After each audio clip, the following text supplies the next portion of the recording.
La planète, on s'en fout. Notre but est que chacun et chacune puisse vivre dignement aujourd'hui.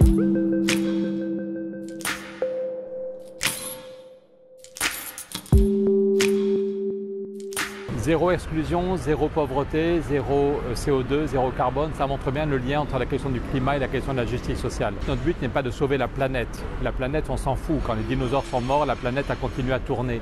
Notre but est que chacun et chacune puisse vivre dignement aujourd'hui, qu'on vive en Europe, en Afrique, en Amérique, et dans 20 ans ou dans 40 ans. C'est au nom de la dignité humaine, c'est au nom d'un certain vivre ensemble qu'on veut gagner la bataille du climat.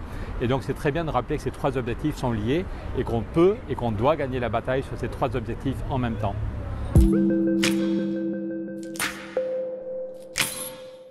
Je suis heureux d'être ici pour dialoguer avec tous ceux et celles qui sont engagés dans ces trois objectifs. Moi, ça fait trop longtemps que j'essaie de faire bouger les choses. D'abord, de façon associative, j'étais à TD Carmonde, une association de lutte contre la pauvreté. Je faisais du colportage de livres dans des quartiers difficiles. Maintenant, je me retrouve député européen depuis 2 ans et j'essaie de changer les structures économiques, de trouver des financements, de taxer la spéculation pour avoir plus d'argent, pour isoler les bâtiments, pour faire des transports en commun, pour l'agriculture. Mais je crois qu'il faut les deux en même temps. Des changements personnels, je ne prends plus jamais l'avion, j'essaye 2 ou 3 jours par semaine de ne pas manger de viande. Donc des changements perso, un engagement associatif pour la solidarité au quotidien, pour innover, et puis des changements politiques. Et je pense que chacun de nous doit essayer, ou chacune de nous doit essayer d'être présent dans ces 3 dimensions. Un changement perso, des changements sur le terrain, en particulier avec la vie associative, et changer les structures économiques, parce que 75% des réponses viennent des structures économiques qu'on arrivera ou pas à faire bouger.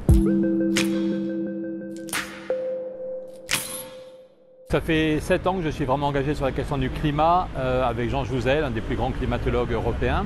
Et puis depuis 2 ans, je me retrouve député européen, élu au Parlement de Bruxelles et de Strasbourg. Et j'essaye de secouer le cocotier pour qu'on ait plus de moyens pour gagner la bataille du climat. Souvenez-vous, quand Nicolas Hulot a démissionné, Nicolas Hulot disait « il nous faut des moyens ».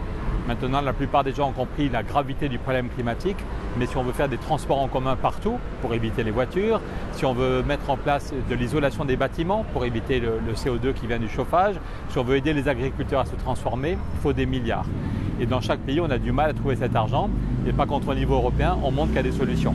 Par exemple, en novembre dernier, j'ai fait une grève de la faim. Je suis député européen et rapporteur général du budget, et j'ai fait une grève de la faim pour obtenir qu'on taxe la spéculation.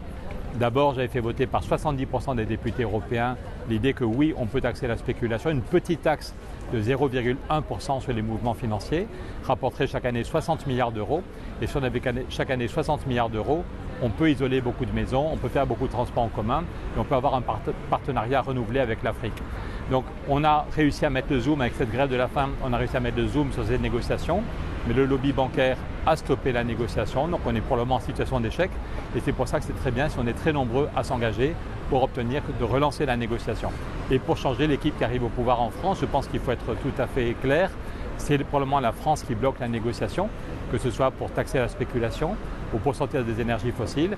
Et donc je continue mon job de député européen, je reviens de 3 jours à Bruxelles, mais je pense qu'il est très important de proposer une alternative en France pour avoir une équipe qui sera beaucoup plus motivée par la justice sociale et par le climat dans quelques mois.